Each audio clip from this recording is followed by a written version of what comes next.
Hello, I'm Jeff, also known as Jefferino, Jeffatorium, Jeff Frazzle.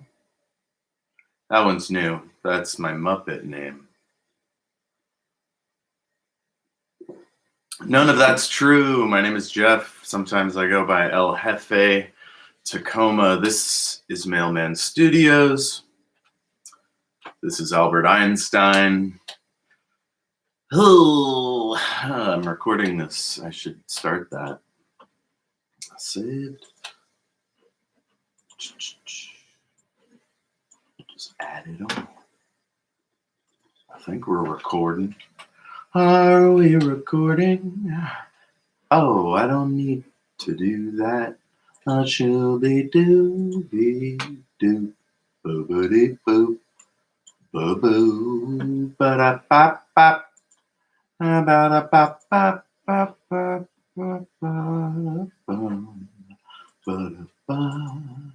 Ba da bum ba dum. Ba da boo boo boo boo boo.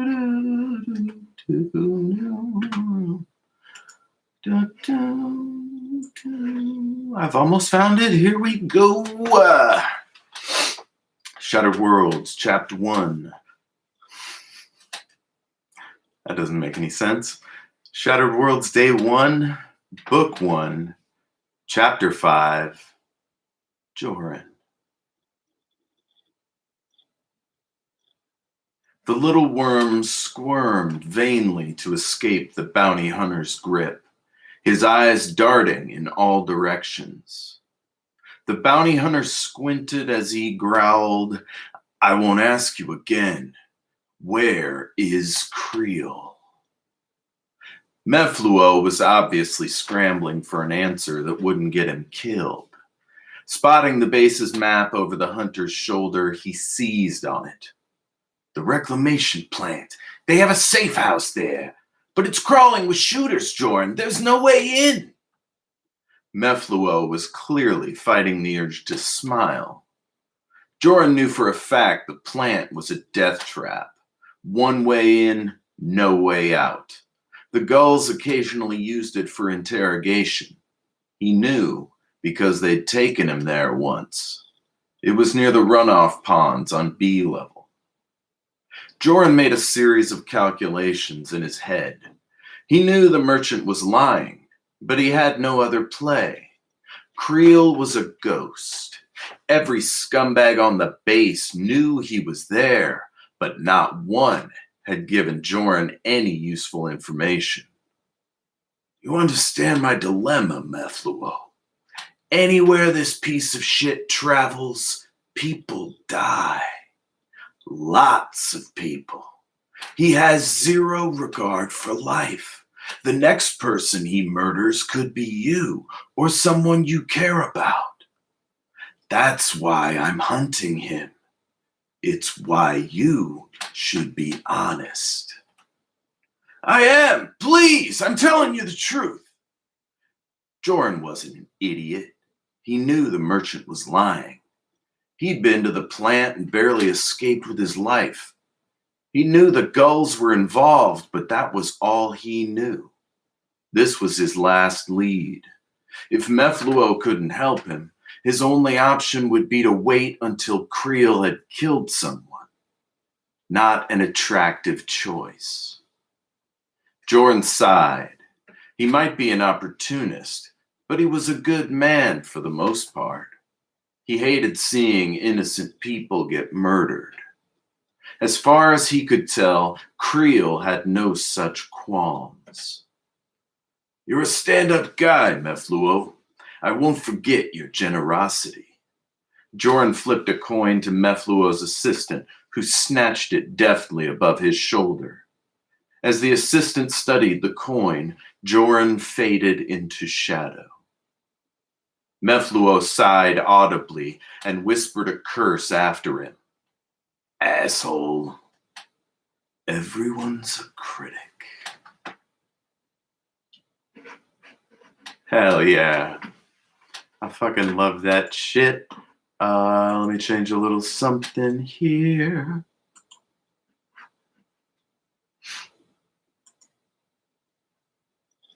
I had a dropout. I hate having a dropout. Sorry, I'm checking back on my business. I don't see anything. That's weird. Oh, it's because it's everything. This one there. Huh. There's just one right at the start. Well, I'm going to change that to this, see what happens. Hey, we're coming back. We're coming back, we're coming back, we're coming back. Oh, yeah. Oh, come on now, baby. Come on, baby. Oh, yeah. Oh, yeah. All right. Moving on to the next chapter. Chapter 6. Creel. Everything's in order on our end, sir. Creel was full of restless energy. Ordinarily, he'd be laying low before a kill, staying out of sight and conserving his strength before expending it in a rush of glorious violence. This time, however, there were too many moving parts.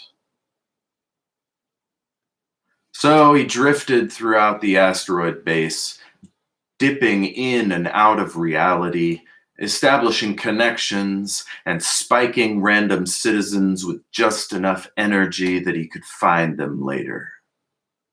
Working a job was many times nothing more than an excuse to travel to a new killing ground. Given his reputation within the industry, he didn't have to work often. But because of his fugitive status, it was advantageous to have access to underworld resources whenever he traveled somewhere new, which required taking the contract, however prosaic. Antares had a great deal of resources that made his task easier. Dirty cops, Yafriti gangsters, corrupt administrators, dockmen on the take, all of them loyal to his employer, and all of them keen to keep his secrets. He wondered if they'd be so helpful had they known who and what he was. On the morrow, the citizen's blood would flow like molasses. He couldn't help but smile.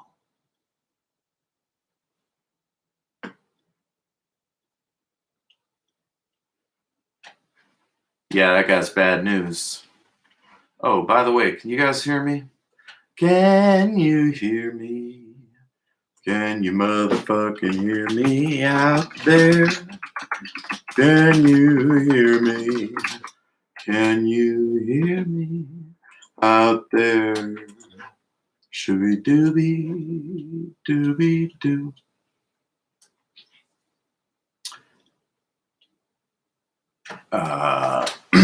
I kind of screwed up my chapter numbering, so this will be 6B. I feel like there's a newer version of this somewhere, but who the fuck knows? I've got versions all over the place on every possible app. You couldn't believe it. So that was Canassus Creel. He's a disgusting person. I cut out a whole section of that chapter just because it's maybe a little dark for YouTube. I don't know if I'll include it. Maybe I'll have like a director's cut. I don't know. But yeah, he's a bad dude. You've already heard that he's a cannibal, so we don't need to get into it. Chapter 6B, Joran. Joran couldn't believe his luck. He'd cased the safe house for hours, waiting for anyone new to come in or out. The gulls were lousy with Yafrit, so he couldn't trust faces. He studied gait instead. Joran was a master hunter. He'd been a member of the Royal Investigative Force for years until the organization was purged after reorganization. I say force Oh, I should just say they. Okay. He'd been a member of the Royal Investigative Force for years until they were purged after reorganization. He could have taken up with some vulture capital corporate outfit, but something about galactic travel appealed to his rambler spirit. No wife, no kids, nothing holding him down. 10 years after his first contract, he was among the best hunters in the galaxy. He had money, he had fame. Only one thing still eluded him: Creel. Canassus Creel had been one of the good guys once upon a time. An elite returner, he'd calmed many a race traitor over the years. Following the collapse, however, he turned. Not content to capture traitors anymore, he began to kill. Enough killing will turn any Mistral bad, and Creel had done a lot of killing.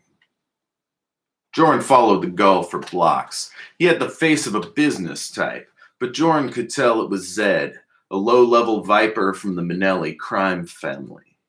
He made turn after turn, occasionally bullshitting with one of the teenage thugs the gulls used as dealers, working his way into the heart of Lake Level, a dirty little collection of streets the locals called Dungertown.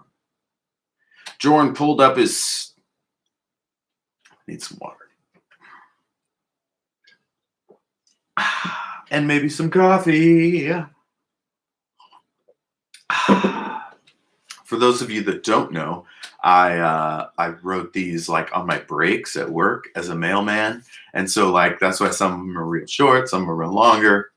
Just depended on, was I feeling that chapter still? Did I leave it on a good cliffhanger? You'll notice that these chapters just cliffhanger to cliffhanger. I like that because like that's how you write scenes in Hollywood movies. So I figured, I've written movies before, screenplays, so like I'll see if I can get somewhere between that and a novel. So that's this. Plus Stephen King is my favorite writer, so you'll know why soon enough. Jorn pulled up his jacket and tried his best to look anonymous. Zed popped into a pipe store, Halder's Pipes. Jorn knew the place. His contacts had told him it was a front for the gulls. If Zed was going inside, it most likely meant he'd be meeting with one of the higher-ups. Jorn dipped around back. He fitted a smooth black metal scope to his pistol and dialed up the volume in his comlink. Thanks to advanced Voraki technology, he had a front row seat to the party. It had cost him dear, but it was worth it. Pop, I don't like it. Why are they using this guy? He's a frickin' lunatic. Long pause, a sigh followed by choking. Guy must be a smoker. We didn't make the call. All we gotta do is help the fucker escape. Your boys better be in position or we'll go. Your boys better be in position or we're all going down with him. And I ain't talking about prison. Jorn was pleased. He may not know Creel's target or the time frame, but he knew where he would exit. There was only one easy way off Rock Island, the dockyard.